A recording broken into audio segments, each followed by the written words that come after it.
So that is one of my deepest soul's gifts into the world right now, is to support the Blue Diamond souls, to have their voice be heard, further. And through that, I support other women in activating their womb, in starting to follow their own path of their soul. I apprentice beautifully divine, amazing women into finding what is their soul's calling, what is their awakening. How do we support the change that is coming? How do we support the change that we're in? And so who am I? Who is Zephyria Bell? I'm a woman who is showing up for my soul's calling. I am a woman who is stepping into the fear over and over and over again.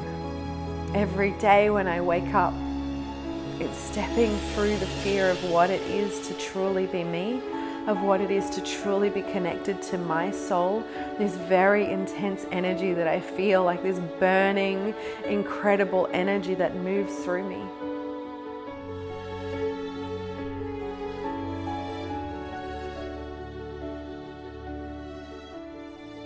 So hello and welcome back. My name is Zephyria Bell, the voice of the Blue Diamond Souls, and we are back to continue our conversation with these two beautiful mummas.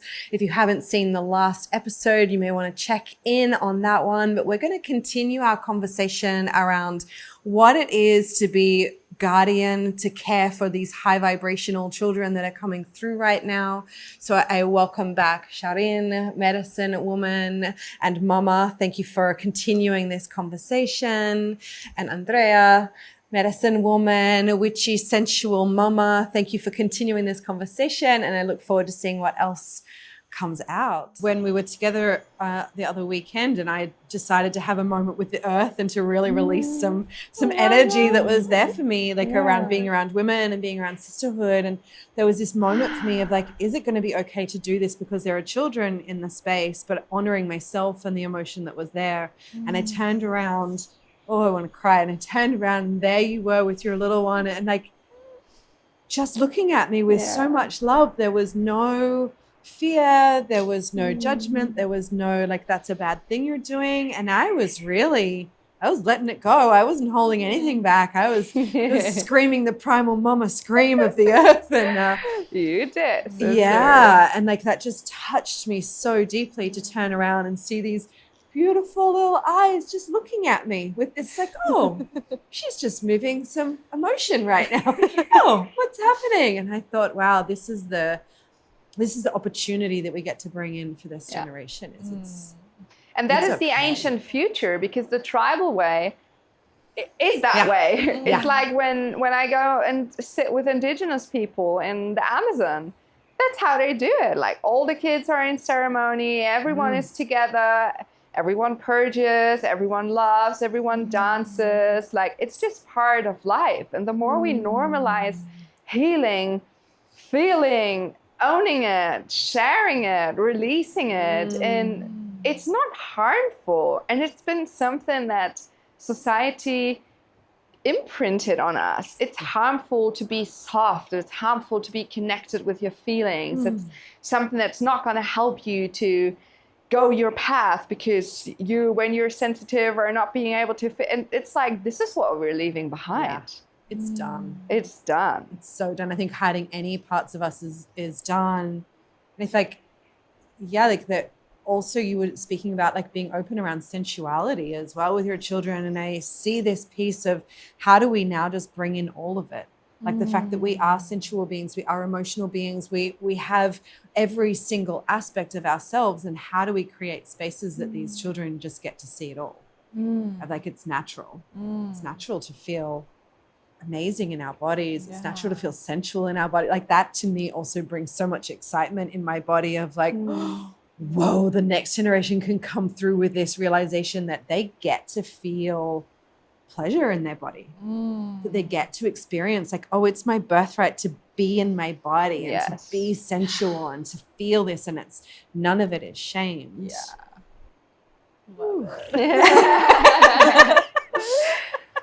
I feel there are different ages and stages. So when we share what and how much of a deep insight like they're getting, what I'm, for example, sharing with my daughters, like to oil the body and also to oil the yoni and what is the yoni, and really use those sacred terms so she can really like connect with her body and connect with her nakedness. Like we're at home, we're mostly naked.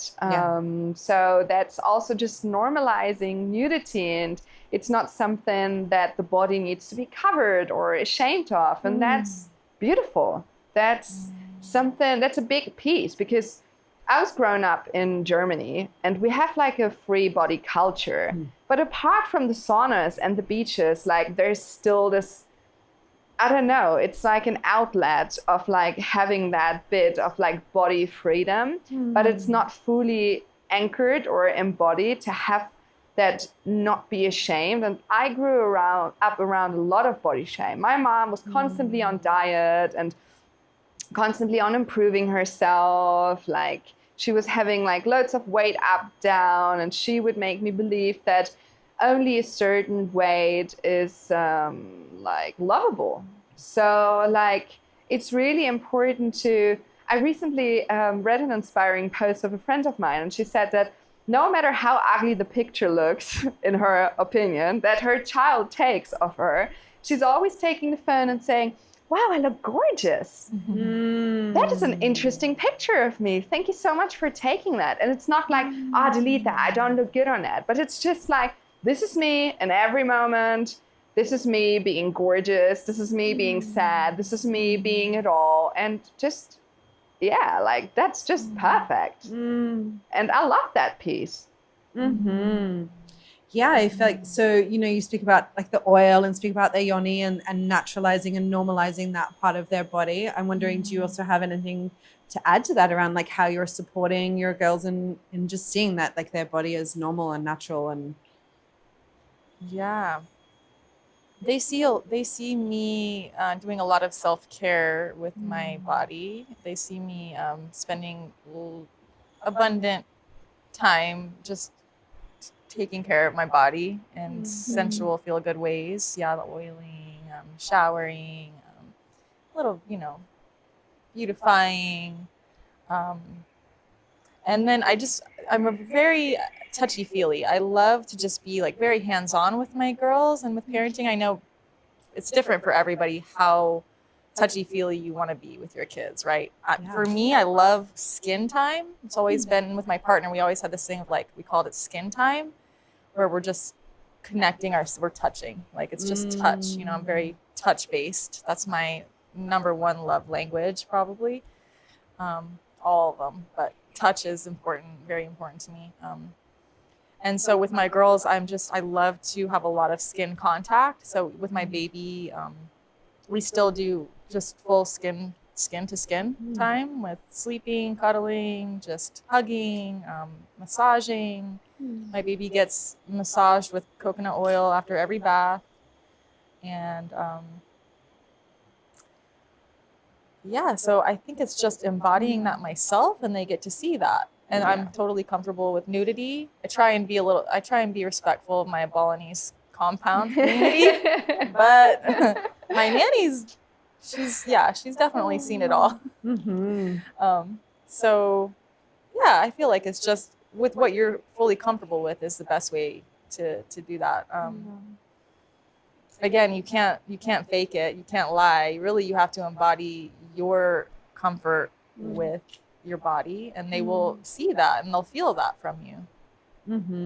And then with the sensual pleasure, just with food or eating something delicious. And I love when they see me just enjoying the array of colors of my food, even if they're eating a more plain, you know, just the white rice, and that's enough for them. But they're seeing me enjoy like this full-on rainbow, just and take it in. I know that will affect them later. They'll be eating healthy when they're older and their taste buds are developing, and so I don't make them eat what I eat. But just I love that they are at least seeing me enjoy life fully, whether it's like smelling essential oils or doing yoga or making food or just all the little things. Like I try and infuse it with a sensual pleasure, because that's what life is. It's like all the senses. You know, we want to be taking it in every moment. So we're only here for a certain amount of time with this physical body, and it's so sacred. It's our temple, and I want them to really, really just cherish their own body, but to cherish how amazing it is to have a body that it's yours, and you're responsible for your health. You know, it's no one else is going to give you your health. It's all about your day-to-day practices and your day-to-day enjoyment and your nutrition and your skin, you know, and it's like connecting skin and touching. There's like an electrical charge that happens. So whenever I'm nursing my baby, I make sure that our bellies are touching and there's no fabric in the way, because I can immediately feel this electrical charge connecting, and our skin and all the biome of the skin is communicating. Yeah. My whole body is responding right now.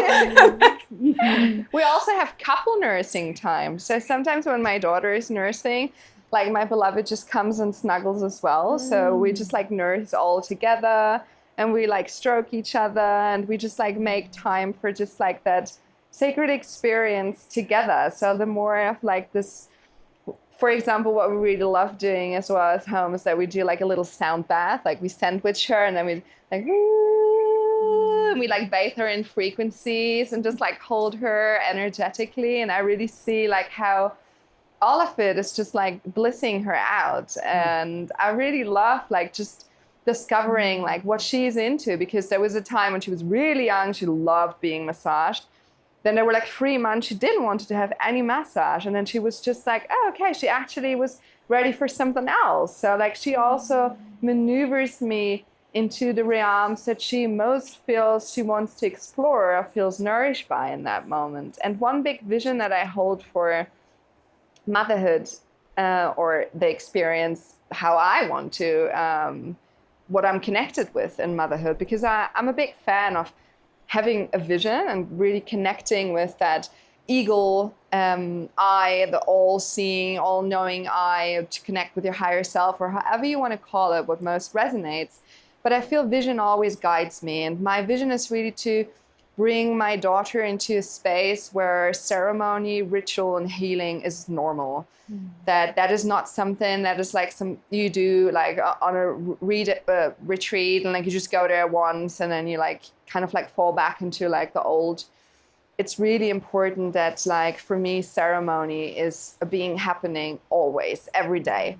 And we do ceremonies, bathing ceremonies, where I put nice petals into the bath, or we make nice clay baths for our skin. We always pray before our food. And now just naturally, like whenever we have the prayer, like she just stops and she raises her hand, wrong, wrong, wrong, and does like some sounds that for her are sounding like a prayer, which she learned by going to Balinese temples. So like I really love seeing how this vision that has guided me is like unfolding so effortlessly by me holding that frequency of her being able to experience life as a ceremony. Yeah. And that is something I feel like, oh, this is so beautiful. It is so beautiful that whichever frequency we're holding for the mothering, for the mother we want to be, for the woman we want to be, for the guardian we are, in whichever sense, it's like it's unfolding. And I really love holding that vision. So if you have a vision, just really feel into it. And if you don't, like just ask yourself those questions, like, what is it that you're really here to bring? Like, what is it that makes your heart swell? Like, what is your soul here for? And what is that unique medicine that you came here to bring in whichever sense? Being a mother, being a partner, being a woman, being a being, like full stop. What is it that you're bringing? What's the medicine? Yeah. You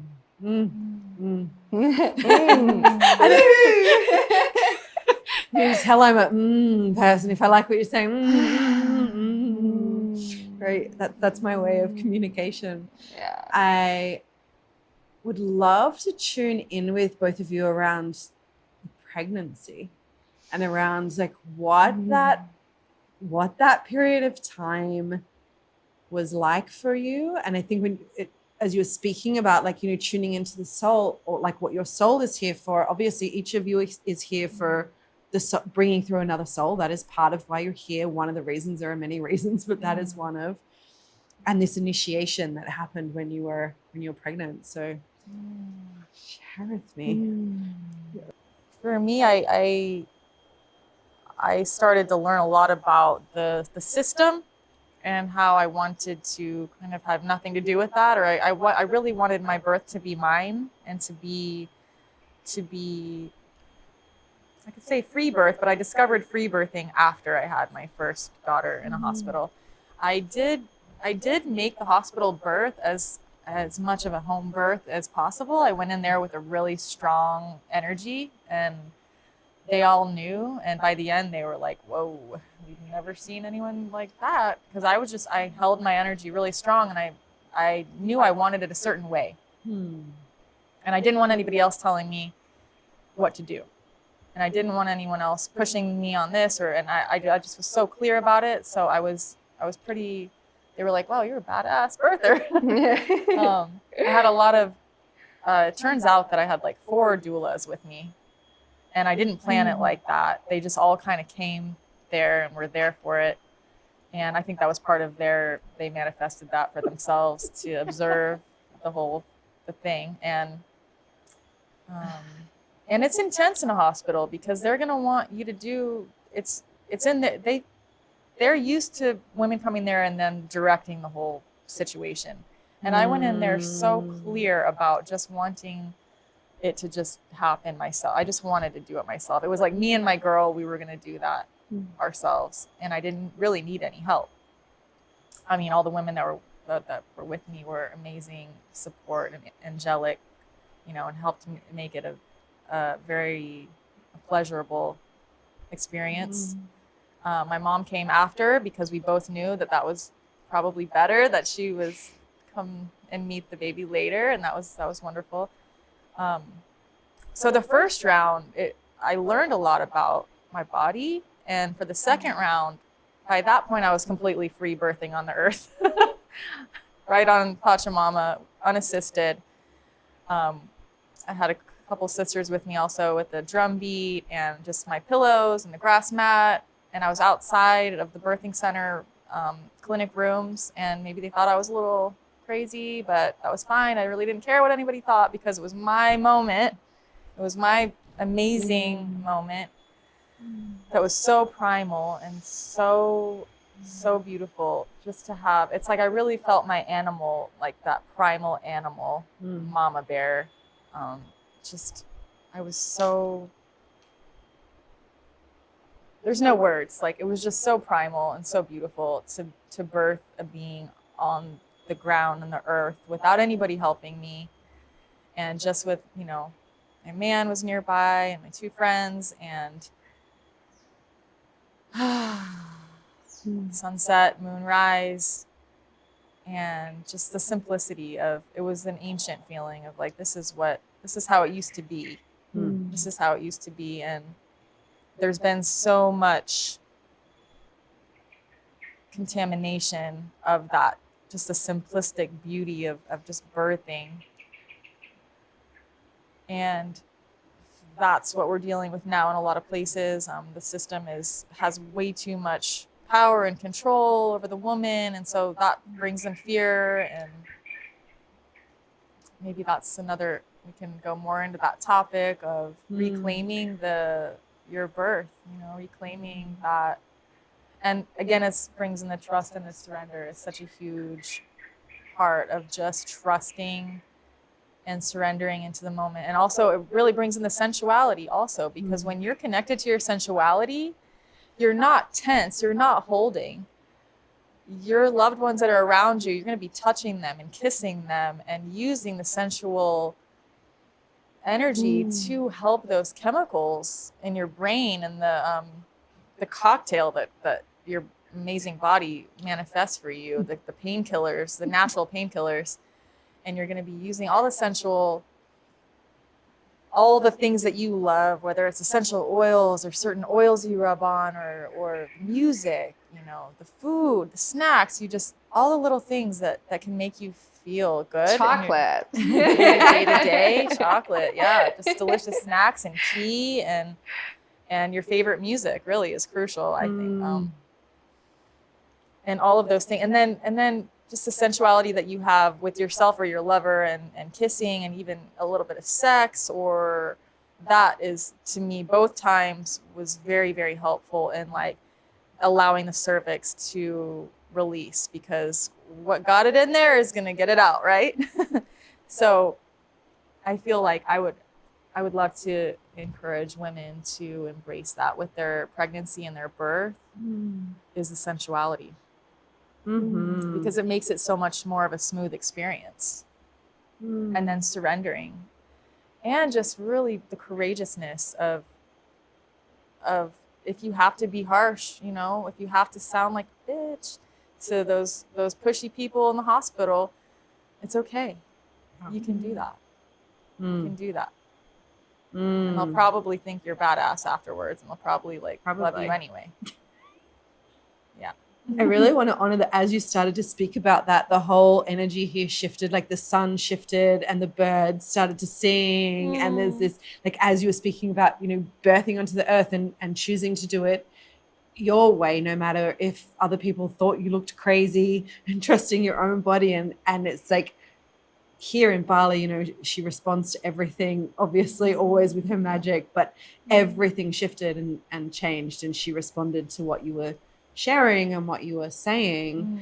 And that to me is such a deep honoring of that experience and the truth of just being true to you, whatever that is. And for every woman, it's going to be something different. Maybe it's birthing straight onto the earth. Maybe it's something completely different. But the fact that you were true to you in that moment, that's a really beautiful, powerful transmission for women to receive, and that it's okay to say, I'm doing it this way. And that is the big distortion of birth work, because birth is normal. Birth is part of life. Birth always happened at home. Birth happened in the Aldeas. Birth happened on the earth, in the waters, in the oceans, in the rivers. Like, we are part of nature, and there's something that has become so disaligned and disintegrated that somehow humans started to perceive, or the medical system started to perceive, women of not being part of that.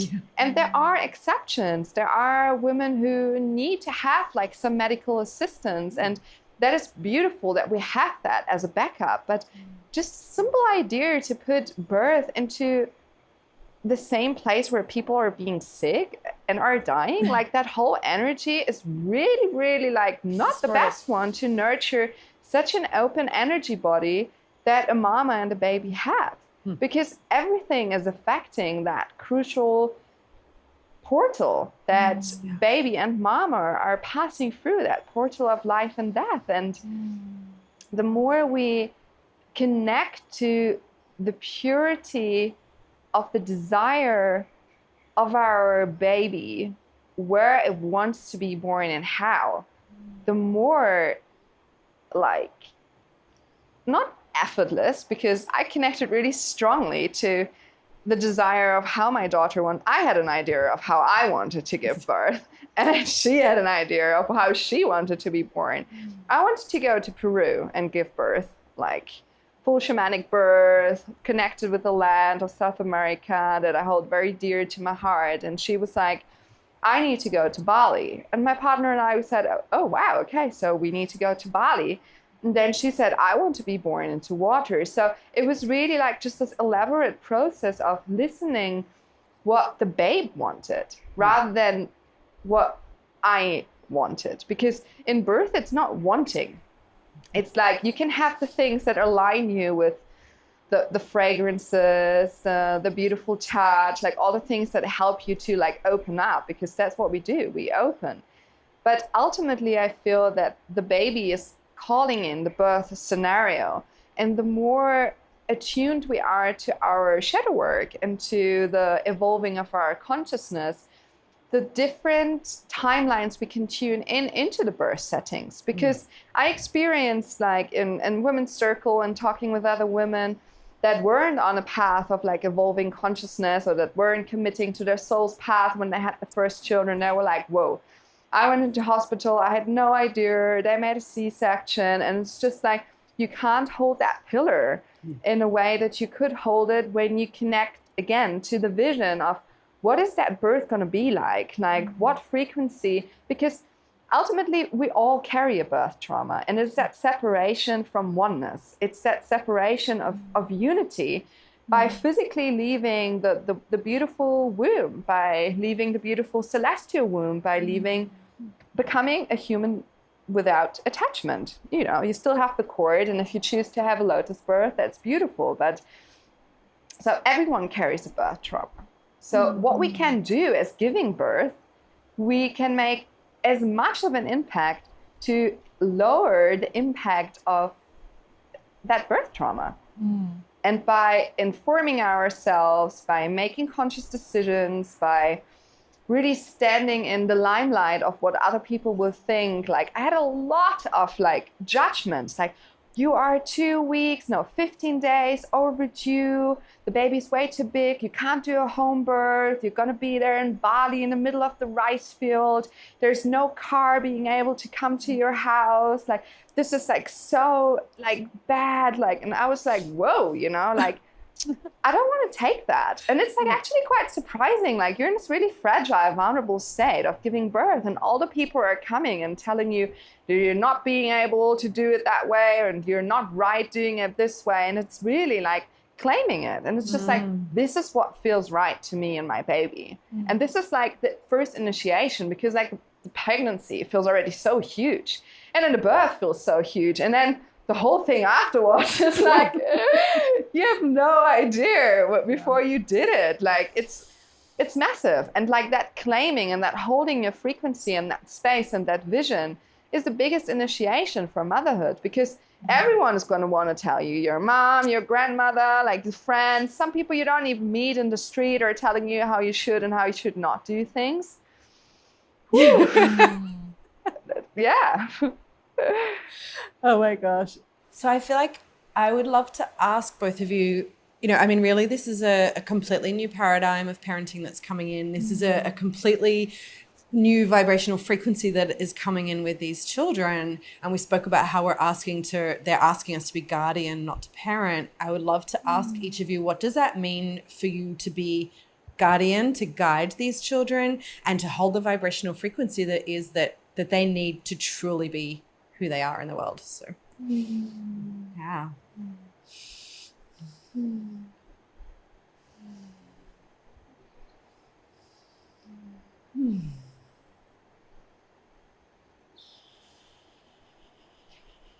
To me, it's like overcoming comparison in a completely new way.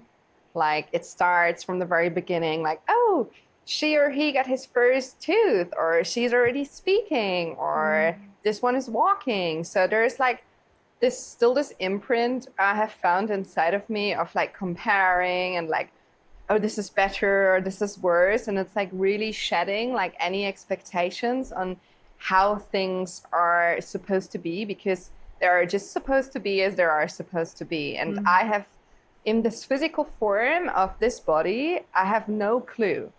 But whereas when I totally like give this journey over to the guidance and in between the higher self of my daughter and the higher self of myself, then I'm allowing something to unfold, the mystery of life to unfold in such a way that who am I to say how things should be or not be? So I'm really just wanting to honor and preserve the uniqueness of the soul that has come to me. And any child that I'm seeing, like every child is so different, and we're moving out of this paradigm of like one education or one parenting fits all. And I am also like, I'm a very intuitive mother, so I haven't read any books about mothering. I don't watch any YouTube videos. I don't like inform myself, because I truly believe that I'm being informed and I have all the wisdom that I need to have. And by having my soul family around and having other beautiful fathers and mothers around me in each and every meeting, I feel so supported by the life experience and by the exchange that I feel is very vital.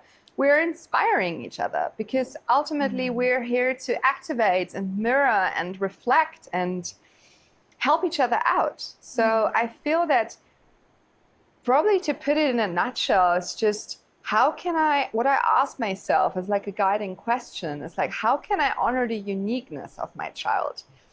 And my daughter, she's very full power. Like, she's running around and like claiming like her life fully and screaming and hugging and making jokes. And she's having so much life force, so much. And to a point where I just sometimes look at children just like hanging out in the arm of the mom, and I'm thinking like, ooh, I would like to have just a little bit of that sometimes as well, you know? And then it's kind of like coming back to seeing her for who she is and seeing her for that full power fire that she's bringing and for that powerful leader that she already is, to the friends she's playing and how she's inspiring like full blown grown-ups and teachers of mine, and how she's carrying her vibration in such a strong way that might be tiring for me, but to just take myself out of the picture and see her for the unique vibration and medicine that she is. Because this is what I would have wanted for myself, and how I would have loved to be in held space while I was growing up. So I feel this is the most important bit, like all the different ideas of how to school, how to educate, potty train, when to get out of the nappy, and all those discussions, like the layers of pressure that are being put on mothers. Like, how good are you? Like, have you done that already? Are you doing this? And it's almost like still in that masculine competition way. And I don't want that, because every child's different. Every mother is different. And that's the beauty of it. There's no handbook.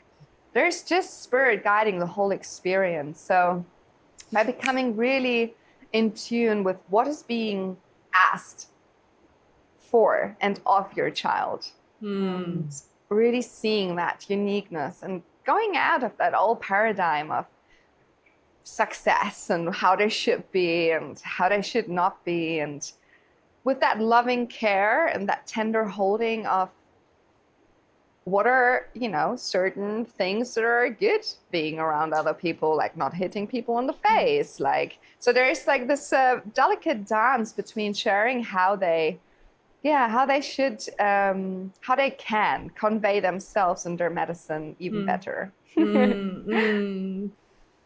I love how you bring it as moving out of the parent into the more of a guardian, right? I feel, for me, it's like remembering every day that I am growing up alongside my kids, and I get to. That's my privilege, to be able to grow up with these little magical beings. And it's so much fun. And remembering that I'm just discovering myself every day as well. So doing it alongside them, I'm the bigger one. I am their guardian, I'm their caretaker. And I have that sacred gift that's been given to me. And just remembering how much of a gift that is, and bringing that laughter and bringing that fun into it, even if it has to be this, you know, we do laughter yoga. So I'll just bust up laughing. And then I said, we're doing laughter yoga. And she just gets into it with me. And it's a way that we can just bring the laughter in, if, you know, moving the energy, right? Remembering that we're growing up together. That's for me in a nutshell, what I love. It doesn't have to be how it was before. Remember that your kids are your ancestors too. They've already seen quite a lot, I'm sure. And so it doesn't have to be like it was before. They're coming here for a reason, obviously, right? They're here for this new time, this new earth, and they picked us to be their radical caretakers, and they know we have what it takes. And just remembering that even when we are brought to the brink of what we think we are capable of all the time, every single day. And it just makes us more and more open. And it just brings us more to ourselves, and it brings us more and more beauty.